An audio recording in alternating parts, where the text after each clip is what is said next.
저도 30% 잃었을 때 억장이 무너지는 것 같았거든요. 네. 그렇구나. 네. 음, 처음에는. 근데 지금은 뭐 5%, 10% 떨어져도 눈 하나 깜짝 안 하죠. 음, 오히려 돈 벌 기회라고 생각을 하고 세일하는 거니까. 음, 제가 일을 하고 있는 분야에서는 그 직무에서는 그 회사가 돈을 버는 걸 항상 지켜보거든요. 음. 그러니까 이 회사가 앞으로 돈을 이만큼 이만큼 벌어가는데 그거를 눈으로 지켜보고 있는 거예요. 근데 이제 저한테 돌아오는 거는 월급이죠. 그래서 그게 엄청난 좀 금액을 보는데, 네. 항상. 네, 회사는 항상 이렇게 올라가는데 어, 제 월급은 이제 뭐 큰 차이가 없으니까 거기서 음, 좀 억울했던 것 같은데 이제 음, 그러면서 이제 그 회사에 대한 매출도 보고 영업이익도 찾아보고 부채도 음, 찾아보고 이렇게 시작을 한 거죠. 음, 장기적으로 그냥 우상향을 하고 있죠, 주가는. 음.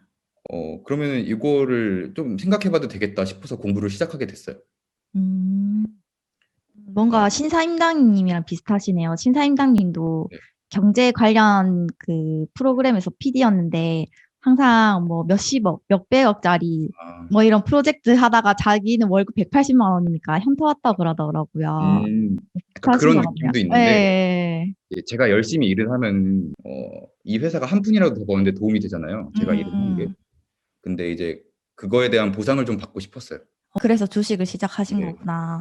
네. 저는 좀 실패를 많이 했었어가지고 학생 때 그래서 좀 그래요. 항상 미래를 생각하게 된 것 같아요. 가치관이. 그렇구나. 네, 되게 신기하다. 네. 고등학교 입시도 떨어졌었고 대학교 입시도 아, 떨어졌었고 항상 아, 나중을 생각하게 되는 것 같아요. 그런 경험이 있었구나. 가치관이. 네, 그러면은 이제 그렇게 생각을 합니다. 저축이랑 투자의 비율이 어떻게 되세요? 어, 비율이 저는 투자를 전부 다 저축을 하고 있어요. 투자를 전부 다 저축으로. 이제 자산 비중이 저는 이제 사회초년생이다 보니까 음, 사실 급여랑 급여에서 남는 돈이랑 음, 현금 흐름이죠. 현금 흐름이랑 음, 음, 자산의 비중이 그렇게 크지가 음, 않아요. 제가 음, 한 달 이제 뭐 이번 달 월급이 들어오면 음, 제 자산에서 10%가 늘어나게 되잖아요. 음, 제가 이제 한 1,500만 원 정도 있다고 생각을 음, 하면 음, 그렇기 때문에 지금은 대부분 하고 있어요. 최대한 아끼려고 하고 있고 음. 투자를 하게 되면 저도 모르게 저축을 하게 되거든요. 그럼 투자에서 주식에 거의 다 들어가 있는 거예요? 거의 다라고 하면 근데 이제 나머지는 금, 은도 있고 음, 그리고 금 ETF, 은 ETF 이런 것도 있고 음, 그건 좀 낮은 비중이고요. 음. 가장 높은 비중은 주식이죠. 그러면 주식도 이제 국내 주식이 있고 해외 주식이 있는 걸로 아는데 비율이 어떻게 되세요? 이런 거는? 미국이 거의 90%, 80% 되는 것 같고 요새 한국 미국 주식은 주식 되게 많이 네, 하는구나. 쉬워요, 훨씬 더. 왜 쉬워요? 자, 한국 주식은 일단 개인 투자자가 좀 많거든요. 미국에 음, 비해서. 음, 기관 투자자가 좀 적고 개인 투자자가 많고 그리고 단타로 생각하는 사람들이 많았어서 지금은 음, 좀 그래도 많이 장기 투자가 좀 많이 저게 되는 것 같은데 그랬어서 이제 뭐 실적이 발표가 돼도 실적이 되게 높아졌다고 해도 그게 음, 주가로 반영되지 않는 경우가 많더라고요. 이제 그런 게 좀 이해가 안 됐죠. 그때는. 네, 그렇게 됐고 개인 투자자가 많으면 안 좋은 게 심리가 좀 많이 작용하는 것 같아요. 음, 미국은 이제 기관 투자자가 50% 정도 되는데 우리나라는 뭐 20%? 그리고 음, 외국인이 좀 많거든요, 음, 우리나라는. 네, 그런 식으로 생각했을 때 국내 주식을 더 할 생각은 아직 없는 것 같아요. 음, 투자를 해야 되는 이유랑 음, 시작한 이유 두 개가 있는데 저는 돈으로 시간을 살려고 해요. 이게 음, 어떤 느낌이냐면 음, 지금 제가 근로소득을 벌고 있는 건 제가 시간을 팔아서 돈을 얻는 거잖아요.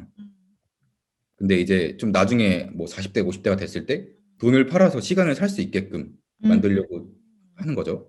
어, 저도 그게 마지막 목표죠. 그쵸. 시간을 근데 돈으로 이미 바꿔서. 이루신 거 아니에요? 아니죠. 저도 가고 있는 그죠? 중이죠. 아니, 뭐 일하고 계시지 않으시다면서요. 예, 일은 안 하지만 앞으로 계속 돈을 벌어야죠. 지호님은 우량주 위주로 되게 좀 큰 기업들만 투자하시는 거예요?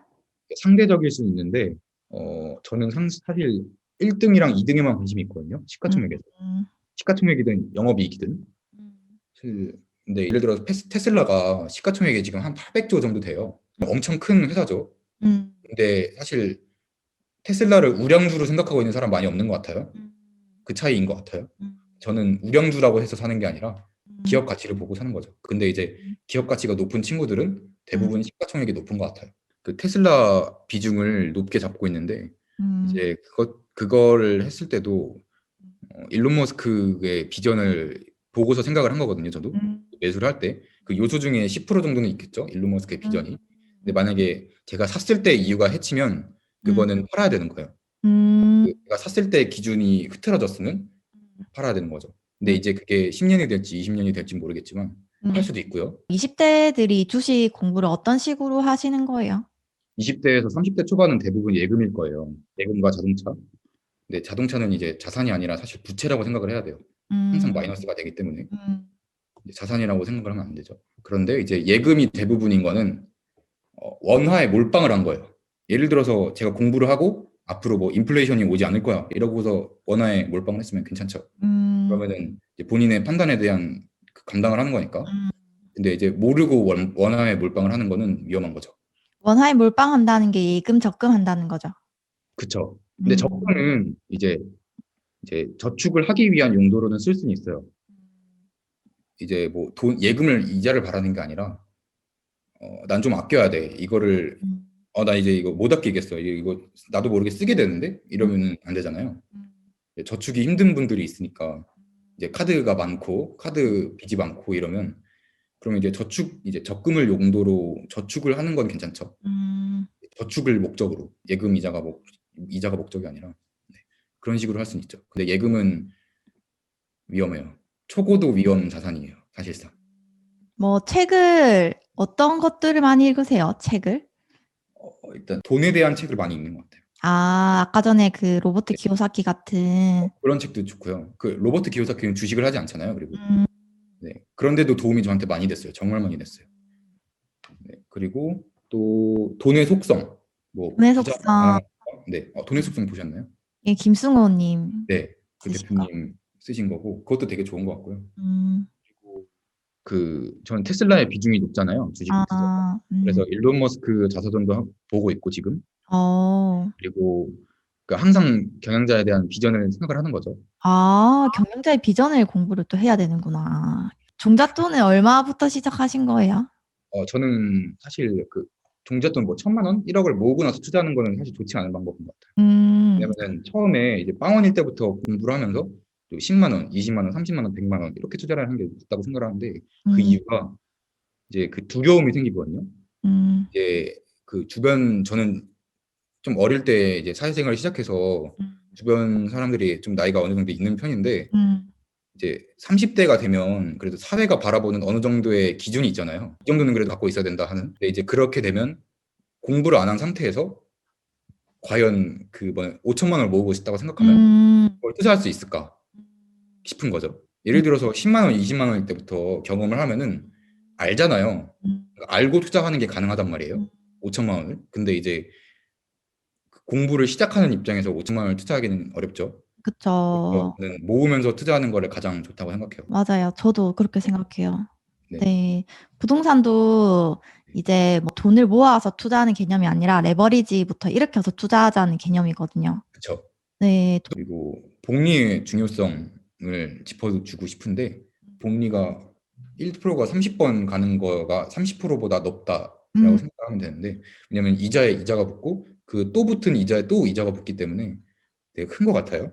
복리라는 개념을 어떤 투자에 적용할 수 있어요? 뭐 주식 투자가 될 수도 있고요. 예를 들어서 옛날에는 예금이 이자가 30%였대요. 그 예금 이자가 30%라고 했을 때 그때는 당연히 복리를 누릴 수가 있겠죠. 근데 이제 지금은 제로금리에 가까우니까 그 예금에서 복리를 느끼기는 힘들죠. 뭐 월산 이자 24번 이러잖아요. 그러니까요. 네, 그래서 복리를 느끼기에는 사실 주식이 가장 좋지 않나 생각을 하고 있습니다. 일하는 주식에 경우도 주식에 어떤 복리가 적용이 되는 거예요? 주식도 복리가 적용이 돼요. 왜냐면은 이제 하루에 1%가 올라요. 하루에 네. 1%, 어제 5%가 오르고 오늘 1%가 올랐으면 총합은 6%가 아니거든요.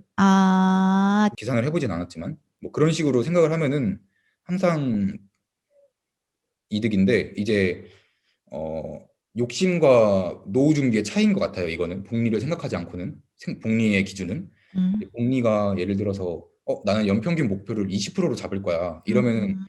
굉장히 큰 거거든요, 사실. 물론 운이 좋아서 저는 80%를 벌긴 했지만 70%, 80% 벌긴 했지만 그건 운이고 저는 연평균 목표가 20%였는데 사실 10%, 15%도 나쁘지 않은 것 같아요. 왜냐면은 5, 6년 됐을 때 두 배가 될 수 있는 정도면 뭐 그 정도면 솔직히 땡큐죠. 음. 화폐 가치보다는 많이 오른 거잖아요. 그쵸, 그쵸. 그렇기 때문에 복리의 중요성은 이제 욕심을 부리지 않으려면 복리를 알아야 된다. 이렇게 생각하는 것 음. 같아요. 네, 노후 준비가 아니라 어, 다음 달에 테슬라를 사기 위해서 차를 사기 위해서 뭐, 다음 달에 맥북을 사기 위해서 뭐 이런 식으로 주식 투자를 하다 보면 복리를 생각하지 않았기 때문에 네, 손해를 볼 확률이 높은 거죠. 네. 감사합니다.